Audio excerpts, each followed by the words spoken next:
because coming out of high school, it's a huge, even if California's a tough state, it's a huge leap to D1 wrestling in terms of strength, technique. So, but being at ASU and with Bobby Douglas, I got a chance to wrestle all those big schools like Penn State, Michigan, Iowa State, because he had that kind of reach. So they'd come wrestle us, and we'd go wrestle them. So got to wrestle the best colleges in the country, which was great.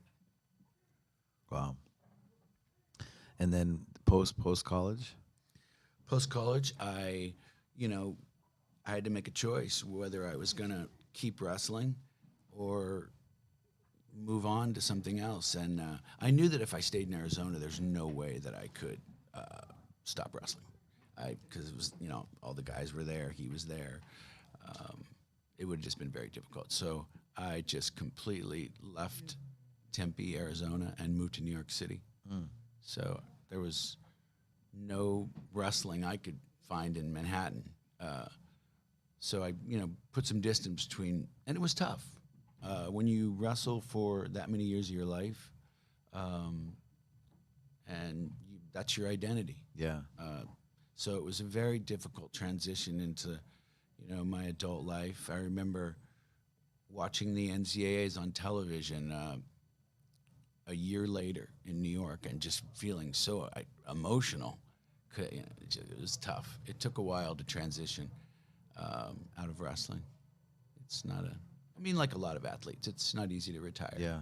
Especially if you're 22 years old. Yeah. You feel like you got more gas in the tank. But I had to do it, so I went there and I changed my life. Started writing and doing as much theater as I could do, just embedded myself in that world. And I was trying to find something that could match that kind of desire that I had to, be a good wrestler. So that's how I got away from wrestling. How did your wrestling help you in this new career? It's a good question. Wrestling, it's a little simpler. It helps. I think it helped me in many ways as far as just my focus. I was used to making myself living uncomfortable. You can be, that doesn't bother me to be a little bit uncomfortable. So I think wrestling's, it helped me just with my perseverance and sticking in there and not letting, disappointment stop me. So, because wrestling, you have to learn to lose in a way that can be productive as opposed to, self-destructive, which I had to learn also. Yeah. And how did you find yourself back to wrestling?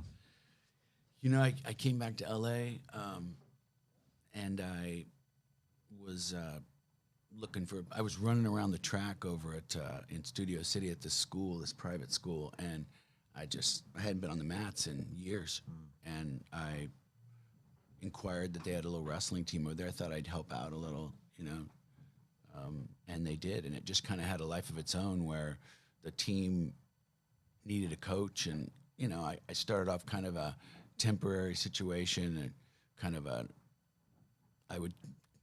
I didn't put my full time into it, and then it kind of just snowballed into this thing where I had so many kids that wanted to train and wanted to get better, so I made time for it, and it's been great.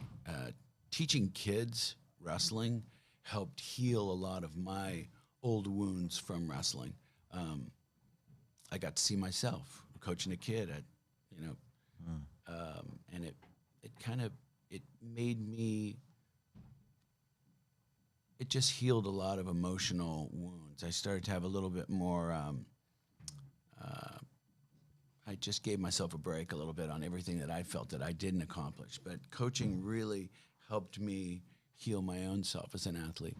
I saw what they were going through, how hard it is, the sacrifices they make, how painful losing is. So having come through the sport and gone through all that, it helped me be able to communicate with the kids in a healthier way. So they didn't make some of the same mistakes I did.